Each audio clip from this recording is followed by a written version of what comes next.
TopMedTalk. Welcome to TopMedTalk. My name's Nick Margerrison and I am with the TopMedTalk team. We have with us Monty Mythen in the studio. Monty's here. Also Henry Howe, who's with us at the moment on the phone line. Hello, Henry.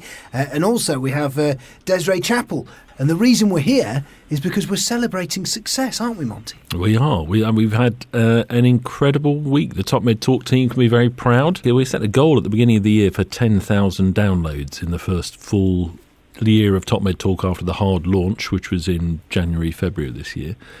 And we actually have got close to 30,000 downloads. And last month, May, we hit 11,150.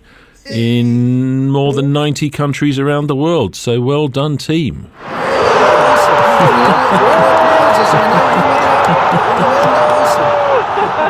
So the power of podcasting. People said, the podcasting doesn't really get the hits, but podcasting is there. We've been over the 1,000 on some days, which is great. Yeah. Far higher than we anticipated. I mean, my background is in broadcasting and radio, and this is, I saw it as kind of a niche thing because it is, we're talking to a specialised audience of people. But these kind of download figures that we've had, I mean, we've already beaten the target for the year. And it's down to it's down to the hard work from the team and, of course, the listeners in spreading the word, isn't it? Absolutely. And I think that using Desiree in particular, from the point of view of adding the female voice and the sophisticated Kentucky accent seems to have been one of the secrets, and putting her in charge of teeing up all the speakers. I don't know how you feel about that, Desiree. I think the Kentucky thing is just a nice contrast to your beautiful British accent. But, I mean, it's been a great success and so much fun for us to do because we are really passionate about spreading the word. And we usually do that in the format of speaking. And so we're able to now put this in podcast and reach a broader audience. So it really has been a really cool forum and just a unique opportunity for us. And I really want to send a huge thank you and lots of love to all of our listeners and fans because they really are the reason we're here on this mission, again, to share that knowledge so we can be informed providers and really give the best possible care for our patients. So to me, that's what this whole experience has been. And again, we wouldn't be here without our listeners and our fans and supporting us on a daily basis and those downloads. It's awesome. Thanks, guys. I just really appreciate it. Do you know what I think's interesting as well is I've seen the evolution of this project, and I've seen people approaching you, Desiree, at the conferences that we're at. And if anyone wants to check out some of the conferences, ebpom.org to see where we are next. Yeah. But do you know what I think's interesting is that I've seen people who recognise you now from TopMedTalk, Desiree. Do you want to speak to that? Yeah, I've taken on a new persona. I'm out of the clinical space doing something totally different now. And it really is, again, that unique perspective that now the conversation is changing and it's giving the opportunity to not just the speakers at these conferences that we go to, but the participants as well, bringing them into this diverse conversation about what we do on a daily basis. That's when I talk to a lot of people who recognize TopMedTalk now, that's what they want to do. They want to share their story. They want to listen to others who are doing similar things to either what they're doing or what they want to do in practice. And so I think by giving those people a voice, we're offering something that's unique in this setting, especially in the podcast world. And I do want to put out there, if there is a story that one of our listeners or our listeners want to share with us on TopMedTalk, we're happy to have a call-in, a roundtable discussion. If you're at one of the meetings that we're at, we'd love to sit down with you and talk to you about what your experiences are. So we're the most familiar voices, I think, on TopMedTalk at the moment, along with Joff Lacey, who we've sent to work today as he's a junior doctor, trainee doctor. Joff, if you're listening, thanks for everything. And Nick gets heard on a regular basis, but really part of the powerhouse who we don't hear much from is Henry, who's on the phone, medical student who built the website that we enjoy and takes the majority of the photographs. Henry, how's it been for you? Hello, Monty. It's such a proud moment for us, isn't it? Over 90 countries. That's amazing. And we're so happy that it's showing to be a success and people are enjoying it, and that's what's so important. We are a multi-platform podcast station.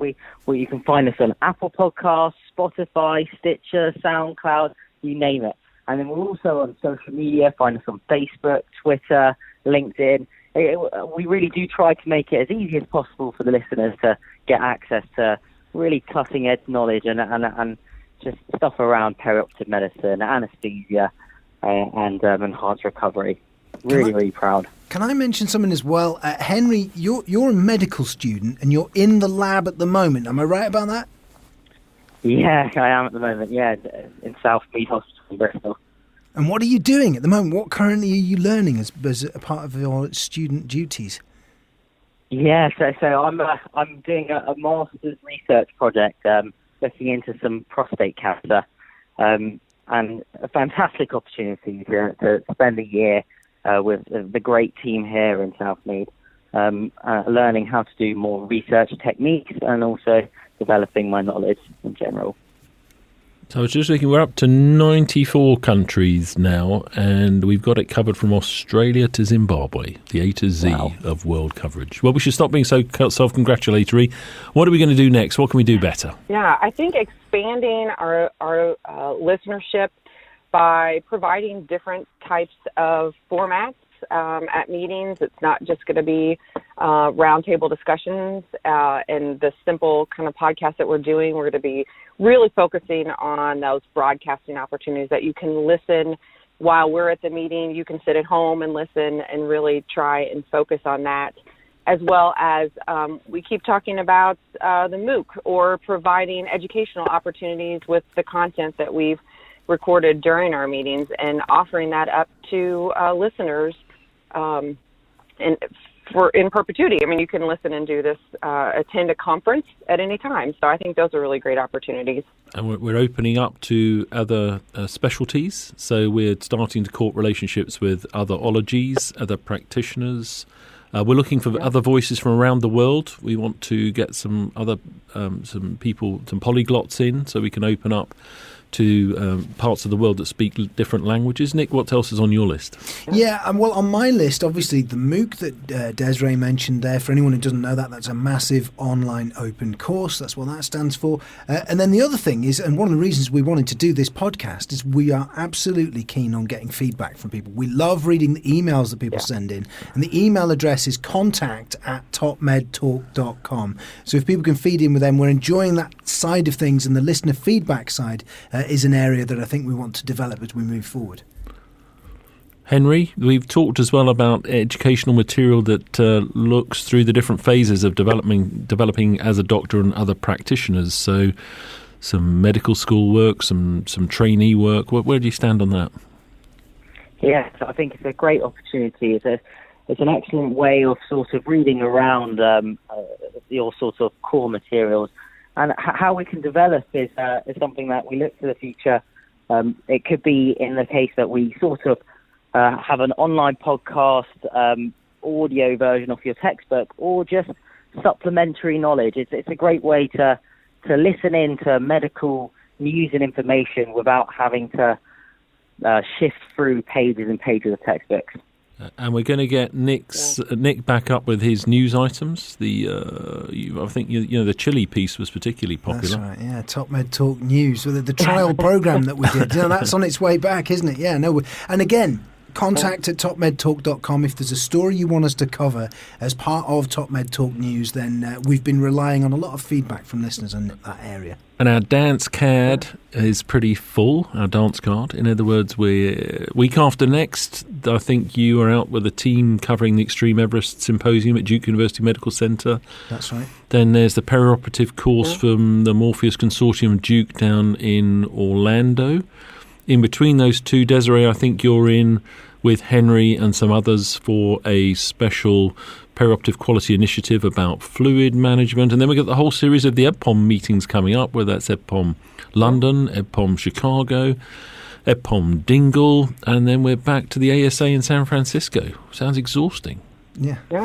We might be hitting the AANA as well. Oh, excellent. The adding that in. The AANA?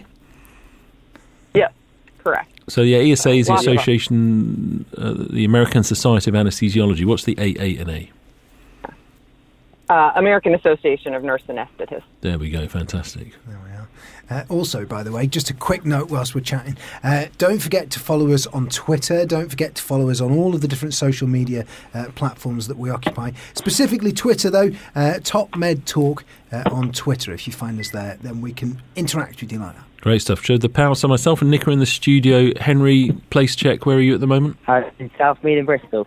Fantastic. Desiree, where are you talking to us from? I am down on the panhandle of Florida, enjoying the beautiful Gulf of Mexico. Oh, how rough is it? So we look out the window here. As always, as is consistent with Top Med Talk, it is grey and threatening to rain. What's it like in Bristol, Henry? Well, down in the West Country here, it's actually very sunny and beautiful outside. And Desiree, trump all that. Oh, gorgeous blue water, 90 degrees, breeze blowing. Margarita's going to be in hand shortly. Someone's got to do it. Myself and Nick, if we're lucky, might get to the pub for a swift half. Thanks, everyone. Thank you very much. Thank you. Top Med Talk. Do remember you can meet the Top Med Talk team when we're going to be at the results of the Extreme Everest Symposium, June the 14th, live from Duke University in America. And of course, we're at all of the EBPOM meetings. Check out ebpom.org and find out how you can meet the Top Med Talk team.